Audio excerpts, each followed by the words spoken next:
রাত্রিরেতে আমি জানি না, এই বাড়িতে ছিলাম না।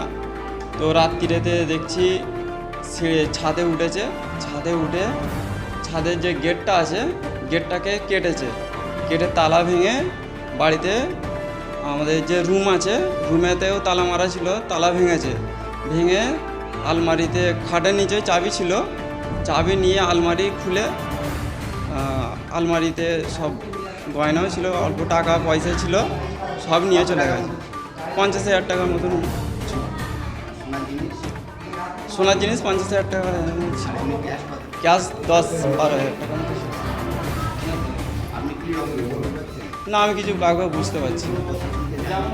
আমি এই খবর দিয়েছি, না এখনো আসেনি।